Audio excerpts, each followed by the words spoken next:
दिल्ली में 8वें वेतन आयोग को लेकर बड़ी हलचल है। फिटमेंट फैक्टर 3.25 की मांग, साल में 2 इंक्रीमेंट का प्रस्ताव, मेडिकल अलाउंस में भारी बढ़ोतरी की चर्चा। सवाल एक ही है, आखिर कब लागू होगा 8वां वेतन आयोग और कर्मचारियों को अरियर कब मिलेगा। नमस्कार, मैं हूं पंकज मिश्रा और आज हम आपको बताएंगे पूरी टाइमलाइन और संभावित गणित समझाएंगे। केंद्रीय कर्मचारियों और पेंशन भोगियों के लिए 8वां वेतन आयोग को लेकर बड़ी हलचल तेज हो गई है। 25 फरवरी 2026 को दिल्ली के national council staff side joint consultative missionary की ड्राफ्टिंग कमेटी स्तर पर अहम बैठक हुई। इस बैठक की अगुवाई शिव गोपाल मिश्र ने की। बैठक में कर्मचारियों की ओर से तैयार विस्तृत ज्ञापन आयोग के अध्यक्ष रंजना प्रकाश देसाई को सौंपा गया। इस ज्ञापन में salary structure, fitment factor, increment, medical allowance, promotion, leave increment जैसे कई मुद्दे शामिल थे। कर्मचारियों का कहना है कि महंगाई के इस दौर में मौजूदा वेतन संरचना वास्तविक खर्च के मुकाबले काफ़ी पीछे रह गई है। इसलिए इस बार सिर्फ सामान्य संशोधन नहीं बल्कि ठोस और बड़ा सुधार जरूरी है। यही वजह है कि बैठक को लेकर सरकारी गलियारों में भी चर्चा तेज है। हालांकि सरकार की ओर से अभी कोई आधिकारिक बयान नहीं आया है, लेकिन ड्राफ्टिंग कमेटी की यह पहल संकेत देती है कि कर्मचारी संगठन पूरी तैयारी के साथ अपनी बात रख रहे हैं। फिटमेंट फैक्टर 3.2 और 2 इंक्रीमेंट की मांग। बैठक में सबसे ज्यादा चर्चा फिटमेंट फैक्टर पर हुई। फिलहाल 7वें वेतन आयोग के तहत फिटमेंट फैक्टर 2.57 है। कर्मचारी संगठन इसे बढ़ाकर 3.2 और 3.25 करने की मांग कर रहे हैं। कुछ संगठनों ने तो 3.68 तक का सुझाव दिया है। अगर 3.2 का फॉर्मूला लागू होता है तो न्यूनतम बेसिक सैलरी में बड़ा उछाल आ सकता है। मौजूदा 18,000 रुपये की न्यूनतम बेसिक सैलरी बढ़कर 25,000 रुपये से 26,000 रुपये के आसपास तक पहुंच सकती है। इसका असर सिर्फ बेसिक पे पर नहीं पड़ेगा बल्कि महंगाई भत्ता और अन्य भत्तों पर भी सीधा प्रभाव होगा। इसके अलावा साल में 2 बार इंक्रीमेंट या वार्षिक इंक्रीमेंट को 3% से 7% करने का भी प्रस्ताव रखा गया है। यह प्रस्ताव लागू हुआ तो कर्मचारियों की सालाना आय में बड़ा अंतर दिखाई देगा। कर्मचारी संगठनों का तर्क है कि निजी क्षेत्र में वेतन वृद्धि तेज है, इसलिए सरकारी कर्मचारियों को भी प्रतिस्पर्धा और सम्मानजनक वेतन मिलना चाहिए। बैठक में कई अन्य महत्वपूर्ण मांगे भी रखी गई। जिन जगहों पर केंद्र सरकार हेल्थ स्कीम की सुविधा उपलब्ध नहीं है, वहां मिलने वाला 1,000 रुपये का फिक्स मेडिकल अलाउंस बेहद कम माना जा रहा है।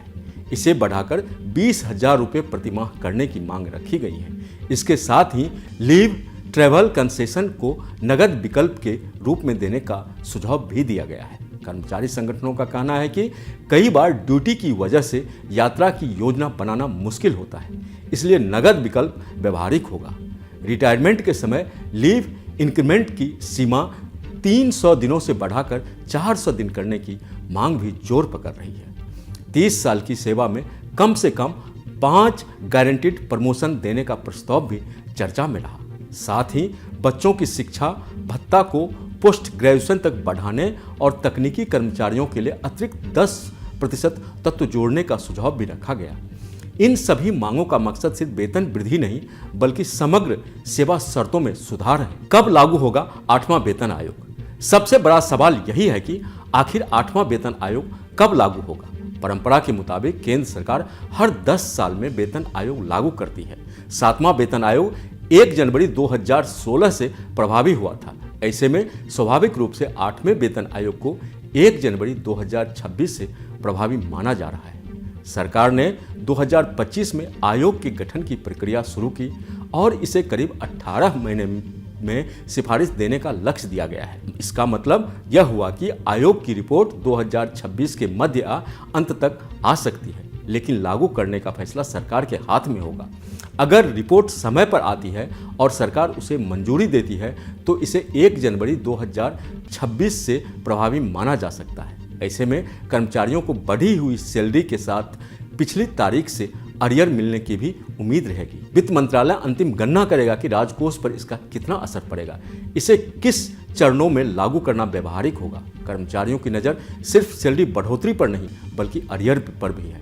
अगर आयोग की सिफारिशें देर से लागू होती है लेकिन प्रभावी तिथि 1 जनवरी 2026 मानी जाती है तो कर्मचारियों को पिछली अवधि का अंतर एक मुश्त मिल सकता है। उदाहरण के तौर पर अगर न्यूनतम बेसिक सैलरी 18,000 रुपये से 26,000 रुपये हो जाती है तो हर महीने का अंतर लगभग 8,000 रुपये का होगा। इसमें महंगाई भत्ता और अन्य भत्तों का असर जोड़ दे तो यह रकम ज़्यादा हो सकती है। अगर 12 महीने का अरियर बनता है तो यह लाखों कर्मचारियों के लिए मोटी राशि साबित हो सकता है। पेंशन भोगियों को भी इसका लाभ मिलेगा क्योंकि पेंशन बेसिक से जुड़ी होती है। अनुमान है कि 50 लाख से अधिक कर्मचारी और 65 लाख से ज़्यादा पेंशन भोगी इस बदलाव से सीधे प्रभावित होंगे। हालांकि विश्लेषज्ञों का मानना है कि सरकार बजट संतुलन को देखते हुए अरियर का भुगतान एक मुश्त या एक किस्त में कर सकती है। सरकार की वित्तीय स्थिति और व्यवहारिक चुनौतियां। वेतन आयोग की सिफारिशें लागू करना सिर्फ प्रशासनिक फैसला नहीं बल्कि यह बड़ा वित्तीय निर्णय भी होता है। सातवें वेतन आयोग को लागू होने के समय केंद्र सरकार के खर्च में भारी वृद्धि हुई थी। इस बार भी अगर फिटमेंट फैक्टर 3.25 या उससे अधिक किया जाता है तो राजकोष पर हजारों करोड़ों रुपए का अतिरिक्त बोझ पड़ेगा। सरकार को यह भी देखना होगा कि राज्यों को इसका क्या असर होगा क्योंकि राज्य सरकारें भी अक्सर केंद्र के वेतन आयोग की सिफारिशों को अपनाती हैं। मौजूदा आर्थिक परिदृश्य, राजस्व संग्रह और बजट घाटे की स्थिति को देखते हुए सरकार संतुलित कदम उठाना चाहेगी।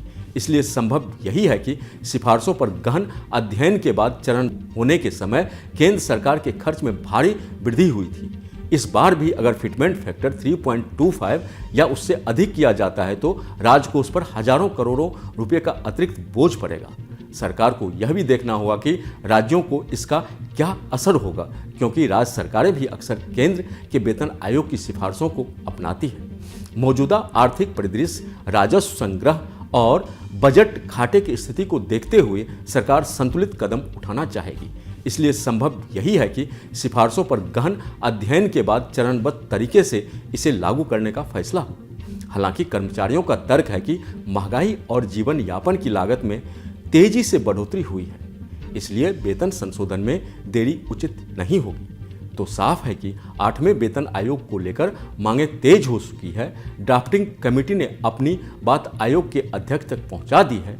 अब नजर सरकार के फैसले पर है। अगर सब कुछ तय समय से हुआ तो 1 जनवरी 2026 से नया वेतन लागू माना जा सकता है और कर्मचारियों को अरियर का भी लाभ मिल सकता है। लेकिन अंतिम फैसला वित्तीय गणना और सरकारी मंजूरी पर निर्भर करेगा। तब तक इंतजार जारी है, उम्मीदें बरकरार हैं।